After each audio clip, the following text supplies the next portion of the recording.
Pois bem, galera, vamos falar sobre fechamento.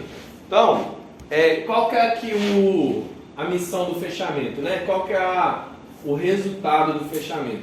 Resultado do fechamento é você ter que tomar uma atitude. Então, muitas das vezes os candidatos, os vendedores, eles ficam travados nessa parte, ele garra, ele não tem a atitude, ele fica preso ali. Então, para determinar exatamente a hora que eu preciso começar o fechamento, eu sempre peço para os consultores iniciar com uma pergunta, e essa pergunta tem que ser uma pergunta provocativa, onde faça o cliente te responder alguma coisa para você iniciar o processo de venda.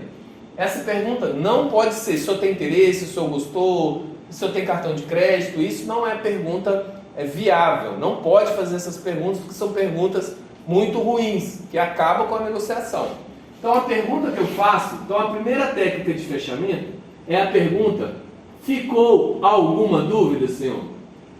Essa pergunta ela exige uma resposta. Essa resposta pode ser sim ou pode ser não, correto? Se ele responder não, qual é o meu próximo passo? Meu próximo passo é começar a preencher o cadastro, pegar os dados. Então, senhor César, ficou alguma dúvida? Não, não ficou nenhuma dúvida. Maravilha. Fala para mim o nome do seu filho, seu César. Alexandre. Maravilha. Agora a data de nascimento do Alexandre. E vou começando pegando os dados. Vou começando a fazer a ficha. Vou começando. Por que eu sempre começo com o nome dos filhos? Porque filho, a gente usa o nome do filho, usa o filho dele como chantagem. Então, o que é isso que significa? Então, eu estou aqui preenchendo aqui. Alexander, qual é o nome do CPF do senhor? Tal, vou preencher. Aí, no meio do caminho, o senhor César fala para mim e fala assim: poxa, o que você está fazendo aí, rapaz? Eu falo: estou preenchendo o seu cadastro. O senhor falou que não ficou nenhuma dúvida. Eu falei: então, senhor César, eu estou preenchendo o seu cadastro, o senhor falou que não ficou nenhuma dúvida. Aí o senhor César: não, eu não quero fazer não. Aí o que eu faço? Eu já sei o nome do filho dele. Senhor César, deixa eu fazer uma pergunta para o senhor. Esse motivo que o senhor está pensando aí, nem precisa me contar qual que é, que o senhor não está fazendo benefício. É mais importante ou menos importante que o bem-estar do Alexander? Quando o Alexander está passando mal de madrugada, o senhor fica desesperado querendo te trocar de lugar com ele, esse motivo vem à sua cabeça ou é o bem-estar do Alexander? Eu tenho certeza que se o senhor pudesse, eu trocava de lugar com o Alexander, não é verdade? E a gente, senhor César, a gente tem que demonstrar amor para as pessoas, que a gente fala que a gente ama, em atitudes, não em palavras, porque palavras o vento leva. E é muito melhor o senhor arrepender de algo que o senhor fez do que algo que o senhor não fez. Porque amanhã ou depois você vai ver o Alexander passando mal, não vai ter onde levar ele, porque você sabe que no SUS você vai sofrer. E se for no particular, você vai ter que tirar um dinheirão do seu bolso, talvez um dinheiro que vai fazer falta para o Alexander no futuro. Então eu não quero deixar o senhor deixar o senhor passar batido não, o senhor vai fazer sim, porque o Alexander merece. Fala para mim aí seu e-mail. E continua, minha filha, como se não houvesse amanhã. Combinado? Então, se o cliente falar não, eu parto para a segunda técnica, que é chamada de canetar. Eu começo a canetar, eu começo a mandar o cliente me dar os dados. Senhor, me dá seu CPF, me dá seu e-mail. Mas sempre começa pelo nome dos filhos. Por quê? Se no meio do caminho ele der para trás, chantageia, bota o filho dele passando mal, bota o amor dele pelo filho dele à prova. Pô, seu César, você não bota lá no Instagram, no Facebook, que ele é a coisa mais preciosa da sua vida? Depois, seu César, quando ele estiver lá no UPA, lá, o médico nem olhar na cara do senhor, você vai se lembrar de mim. Você vai lembrar de mim. E eu estou falando de algo que custa menos de R$1 por dia.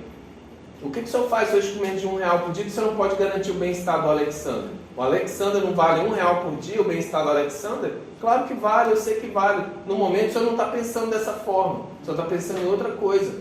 Mas eu sou pai, eu te entendo. O senhor vai fazer assim porque o senhor quer o bem-estar do Alexander. Beleza? Show? E aí, Tom, se o cliente então responder sim, aí você vai perguntar para ele qual é a dúvida. E aí ele vai te falar. As dúvidas são praticamente sempre as mesmas dúvidas. Então ele vai perguntar: qual médico tem? Quem eu posso colocar como dependente?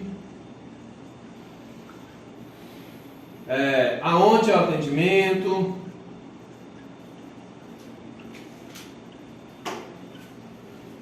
Deixa eu ver o que mais que ele pergunta. Qual o valor? Pergunta se tem emergência? É muito difícil, mas de vez em quando pergunta. Qual o valor? E aí, quando o cliente me faz uma pergunta, eu tenho uma resposta, eu tenho uma maneira correta de responder, que é a maneira que a gente chama de checkmate. Você sabe o que é checkmate? No xadrez, checkmate é quando o jogo acaba, quando você mata o rei e não tem mais como, não tem saída, não tem mais como a pessoa fazer nenhum movimento no xadrez. Aqui é a mesma coisa. Então, lembra que quando o cliente faz uma pergunta, mesmo que espontânea, ou eu provocando ele, eu nunca posso responder sem ser dessa forma aqui, usando o checkmate. Por quê? Porque ele vai pegar a informação que eu der para ele e usar contra mim. Não entendi, Tom, vou explicar. Se ele me pergunta qual médico que tem ou qual especialidade que tem, eu na minha ânsia, na minha ansiedade de vendedor, o que eu vou falar? Vou responder? A gente tem cardiologia, a gente tem pediatria, a gente tem otorrino, a gente tem neuro, a gente tem dermatologista, a gente tem ortopedista, a gente tem psicólogo, a gente tem psiquiatra, a gente tem nefrologia, pneumologia. Ele vai virar para mim e falar assim: poxa, que legal, tem reumatologista? Aí eu vou falar com ele: pô, infelizmente não tem, seu César, não tem reumatologista. Ele fala: tá, então não quero fazer. Não tem reumatologista, não vou fazer. E ele nem queria reumatologista. Ele queria qual? Ele queria o que eu não tinha.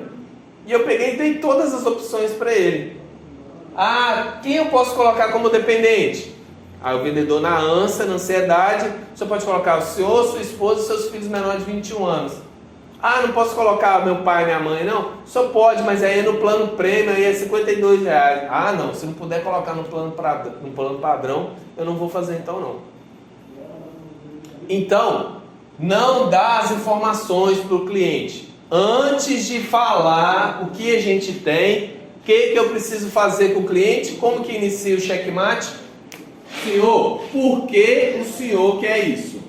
Então pergunta para ele por que ele quer aquilo. Por que ele quer aquilo. Tá? Igual mulher. Mulher da gente, você fala assim: amor, onde você tá? Por que você quer saber? Nunca te responde, ela sempre te responde com a pergunta. Então, o cliente perguntou: qual especialidade tem? Eu não falo as especialidades, eu falo: qual o senhor precisa? Se ele está perguntando de médico, ele está precisando de alguma, correto? Correto. Ele vai me dizer: eu estou precisando de cardiologia. Cardiologia. E aí, a gente tem? Tem, não tem? E aí, antes de eu falar com ele que tem, o que eu falo? Aí agora é a hora do checkmate. Eu dou a entender para ele que eu não tenho. Falando de uma forma mais triste um pouco e fazendo uma afirmação, que seria mais ou menos assim. Porque qual especialidade o senhor está querendo, seu César? O seu César: eu queria cardiologista. Aí eu vou: poxa vida, seu César, caramba, hein? Logo o cardiologista que o senhor está precisando. Ai, meu Deus. Poxa, se tivesse o cardiologista com a gente, o senhor fechava a proposta com a gente agora, não é verdade? O que ele vai responder? Sim. Aí ele fala: sim, se tivesse eu fechava. Maravilha, seu César, ainda bem que eu tenho atende quinta-feira. Fala para mim seu CPF. Entendeu a jogada ou não entendeu?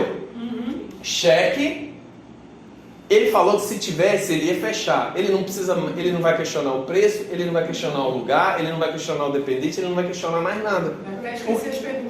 Porque ele acabou de confirmar para mim que se tivesse o cardiologista, ele fechava. Ou seja, fim de jogo, eu ganhei. Checkmate nele.